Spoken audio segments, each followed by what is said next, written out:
ابھی میں نے آپ کے سامنے سورہ فاطر سے آیہ مجیدہ پڑھنے کا شرف حاصل کیا. اس آیت میں اللہ غرور اور تکبر کے ساتھ بات کر رہا ہے،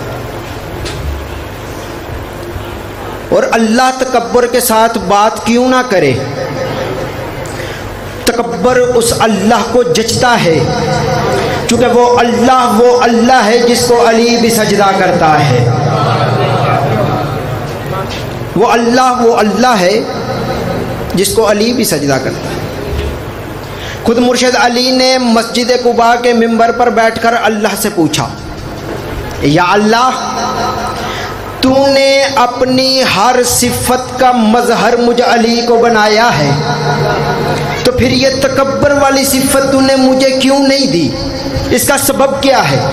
اللہ کہتا ہے، اے علی، تکبر صرف بنتا ہی میرے لیے ہے، تکبر صرف رکھا اپنے لیے اس لیے ہے چونکہ میں وہ اللہ ہوں جسے تو سجدہ کرتا ہے. آج لوگ ہمیں بیٹھک میں بیٹھ کر، کمروں میں بیٹھ کر، گھر میں اپنے بیوی بچوں کے سامنے بیٹھ کر کہہ دیتے ہیں، جی شیعہ کافر ہیں، جی شیعہ مشرک ہیں، شیعہ نصیری ہیں. جی کیوں کافر مشرک نصیری ہیں؟ جی یہ علی کو اللہ کہتے ہیں. پروگرام لائیو چل رہا ہے، دور دور تک کے مومنین میرے سامنے ہیں، جتنے بھی ہیں، کوئی کہیں سے آیا ہے، کوئی کہیں سے آیا ہے، بی بی پاک دامن کے سارے ظاہر بیٹھے ہیں. آج اپنا عقیدہ ریکارڈ کروانے لگا ہوں. ہم لعنت کرتے ہیں، بلکہ ہم نہیں، جو علی کو اللہ مانے بھی نہیں، صرف علی کو اللہ سوچے اس پر علی لعنت کرتا ہے، جو علی کو اپنے جیسا کہتا ہے اس پر اللہ لعنت کرتا. اللہ اکبر.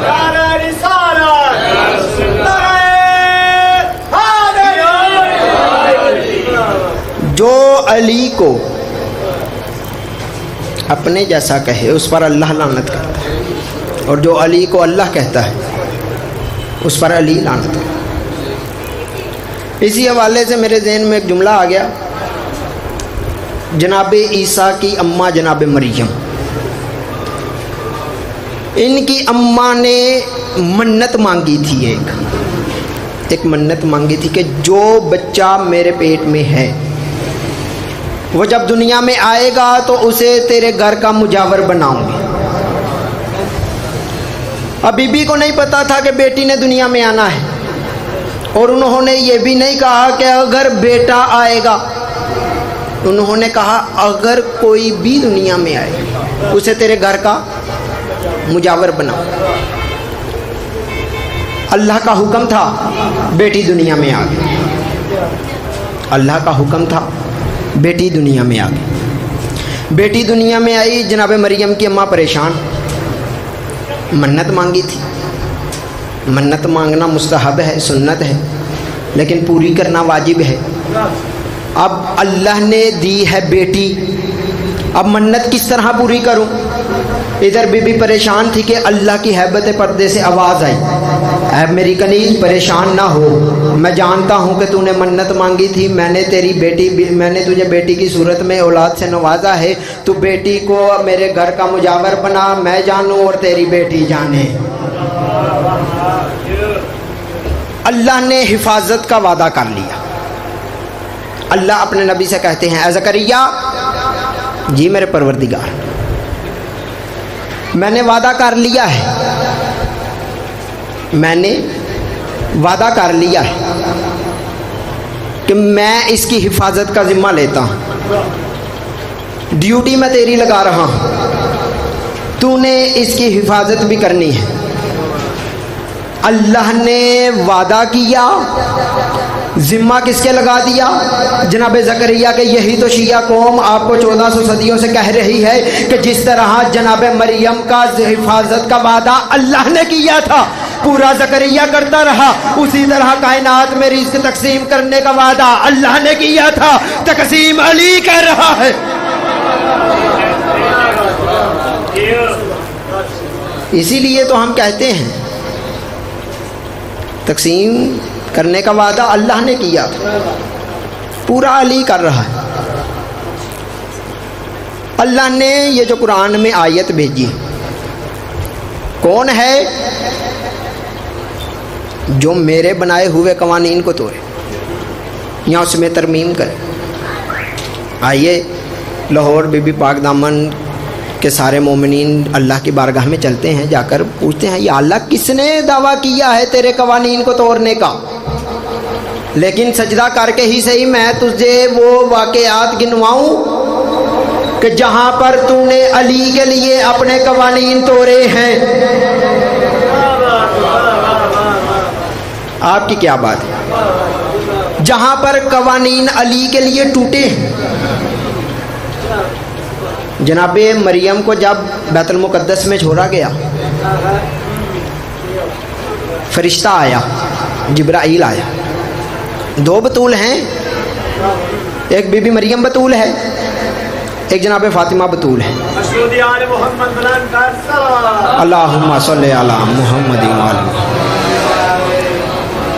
ایک بی بی مریم بطول ہے، ایک جناب سیدہ بطول۔ اب دونوں دو بطول ہیں، دونوں کا ایک ایک واقعہ تاریخ میں ملتا ہے۔ اب جب جناب مریم کو بیت المقدس میں چھوڑا گیا، اب جناب زکریا کھانا لے کر آتے، اب دیکھتے کیا ہیں، جب وہ کھانا لے کر آتے بی بی کے آگے دسترخوان ہوتا تھا، مختلف قسم کے کھانے ہوتے تھے۔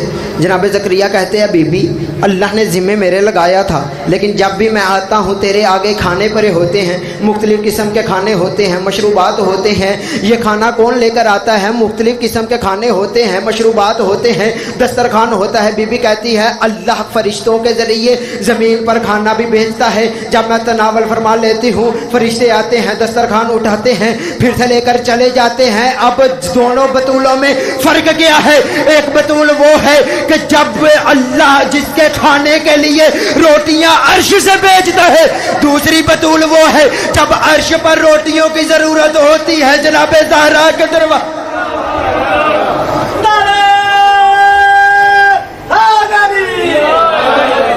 ایک بطول وہ ہے کہ جس کے لیے کھانا آتا ہے، ایک بطول وہ ہے کہ جس کے در سے کھانا جاتا ہے، اور کھانا لے کر بھی وہ جاتے ہیں جن کو بھوک ہی نہیں لگتی۔ انسان تو لے کر ہی نہیں جاتے، فرشتے آتے ہیں اور فرشتے کھانا کھاتے نہیں۔ جناب مریم بیت المقدس میں تھیں اور فرشتہ آ گیا۔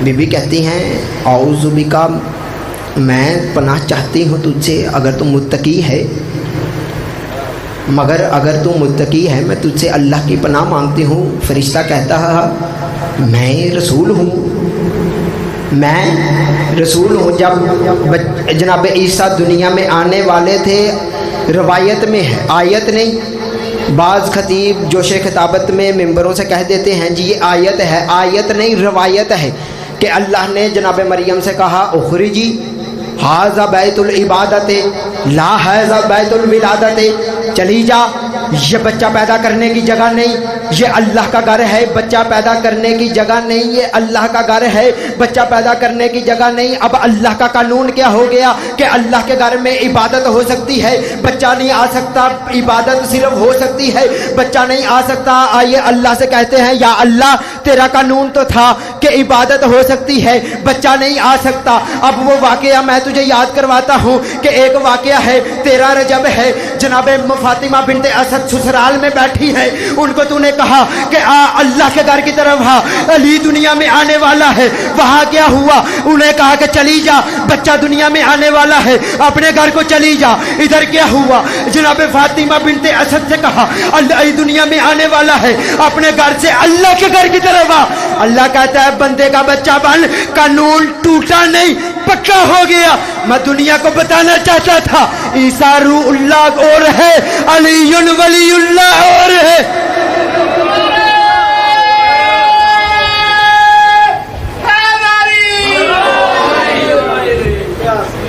عیسیٰ روح اللہ اور ہے، علی ولی اللہ اور ہے۔ جب صلوات پڑھیے بابا جی۔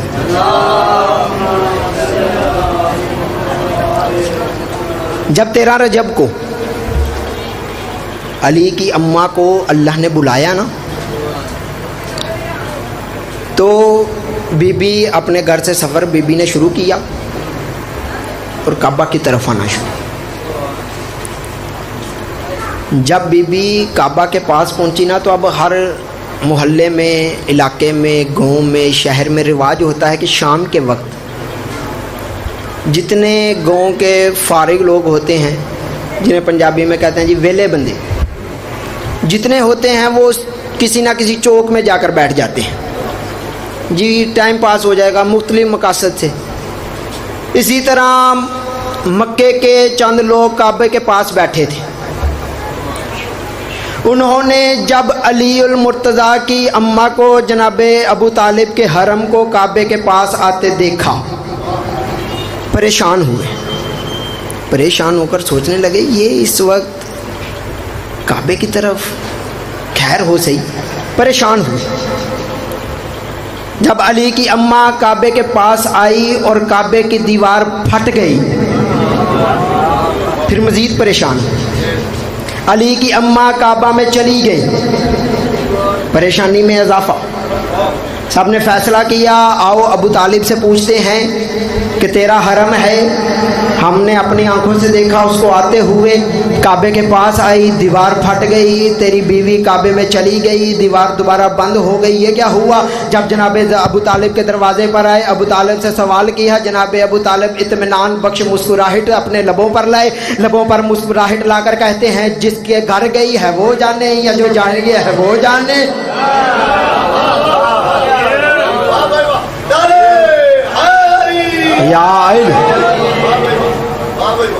انہوں نے کہا ابو طالب سے تو کوئی اطمینان بخش جواب آیا نہیں، آؤ مل کر اپنے اپنے خداؤں سے پوچھتے ہیں.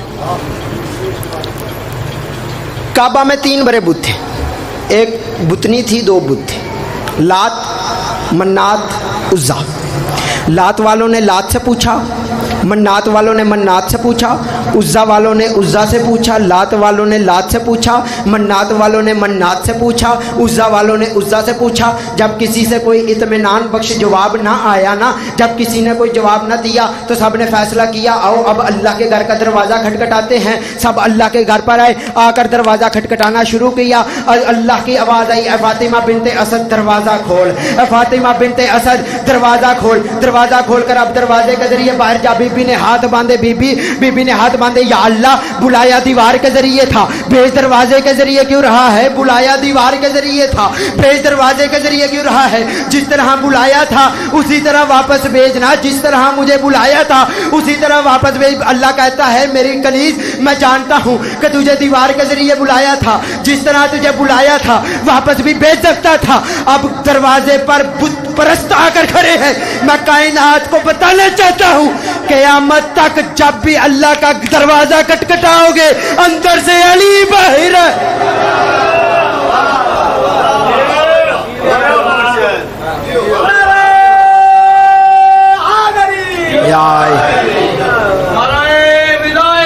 علی ولی اللہ، علی ولی اللہ. اب دنیا ہمیں کہتی ہے جی آپ کافر، مشرک، نصیری، آپ علی سے رزق مانگتے ہیں، آپ علی سے اولاد مانگتے ہیں. جی ہم علی سے نہیں مانگتے، ہم اللہ سے مانگتے ہیں. اللہ جس ہستی کے ذریعے عطا کرتا ہے اسے علی ابن ابی طالب کہتے.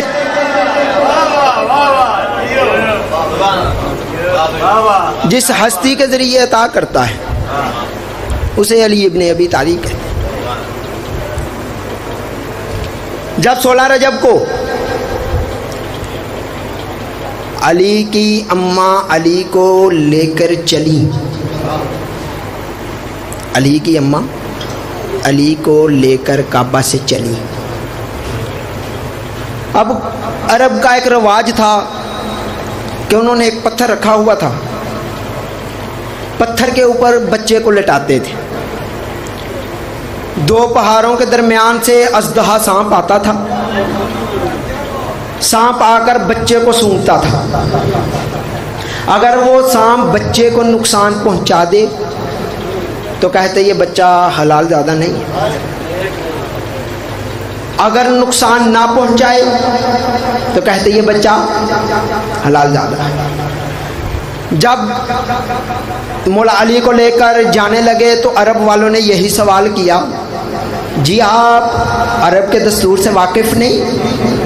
جو بھی بچہ آتا ہے اس پر اژدہا چھوڑا جاتا ہے، تو پھر آپ کے بچے پر کیوں نہیں؟ پھر ابو طالب کے لبوں پر اطمینان بخش مسکراہٹ آئی، انہوں نے علی کو پتھر پر لٹایا، پہاڑ سے اژدہا آیا، جب علی کو سونگھنے کی اژدہے نے کوشش کی، علی نے دونوں ید اللہ والے ہاتھ اٹھائے، دونوں جبروں میں ڈال کر سام کے 2 ٹکڑے کیے۔ جو سارے عرب والے سوال کرنے لگے، یا نبی اللہ ابو طالب، یا نبی اللہ یہ کیا ہو گیا، یہ کیا ماجرا ہے جہاں ہم نے یہ اژدہا معیار الولد رکھا تھا؟ ابو طالب کہتا تم نہیں جانتے جس طرح ایک معیار میں 2 تلواریں نہیں رہ سکتی، اسی طرح ایک وقت میں 2 معیار الولد نہیں رہ سکتی۔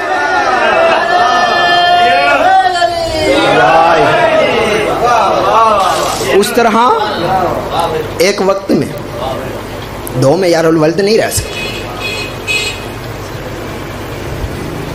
میں نے جو آیت پڑھی تھی اس کے 2 واقعات آپ کو سنانے تھے، ایک سنایا، قصہ کہیں اور چلا گیا۔ خطابت میں ہوتا یہ ہے کہ جو اس سے بات انٹرلنک ہوتی جاتی ہے خطیب وہ بیان کرتا جاتا ہے، لیکن موضوع میں نہیں بھولا۔ موضوع ہے فلن تجدا لسنت اللہ تحویلا، فلن تجدا لسنت اللہ تجدیدا۔ کون ہے جو میرے بنائے ہوئے اصولوں میں، قوانین میں ترمیم کرے یا ان کو تبدیل کرے؟ ترمیم ہوتا ہے تھوڑی بہت تبدیلی، تبدیل ہوتا ہے کہ پورے کا پورا قانون ہی تبدیل کر دینا۔ دوسرا جو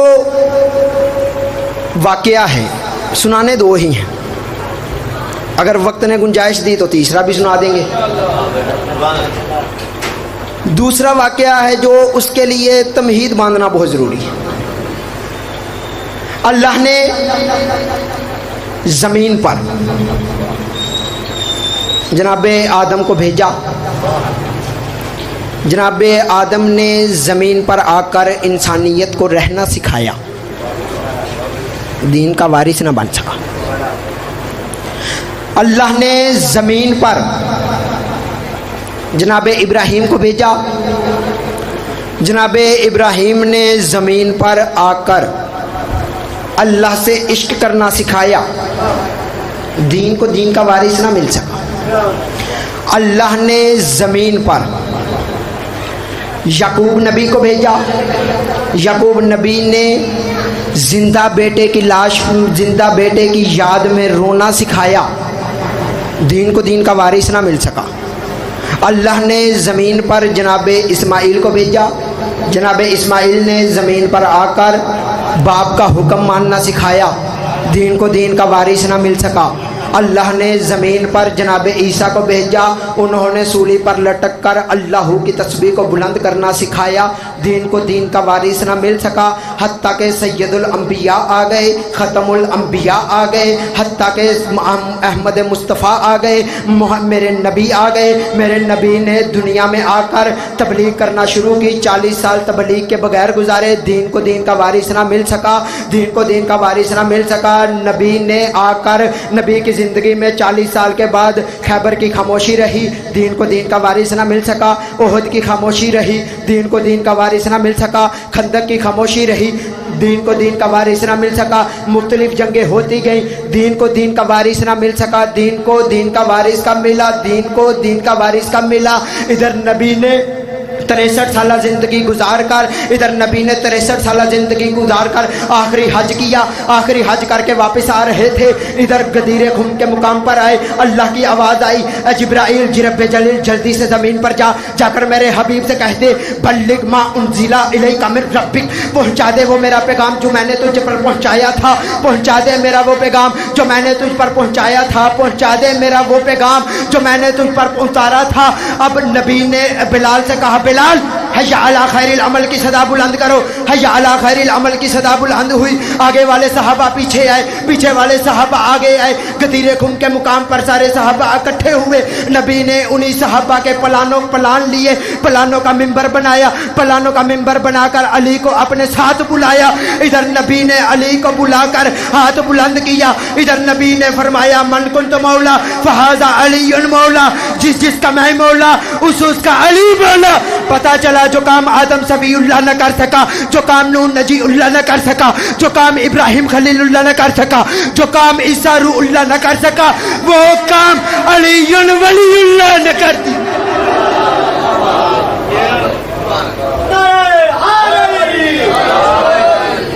ادھر نبی نے من کنت مولا فہذا علی مولا کا فرمان سنایا۔ اب اللہ کا قانون کیا تھا؟ نبی نے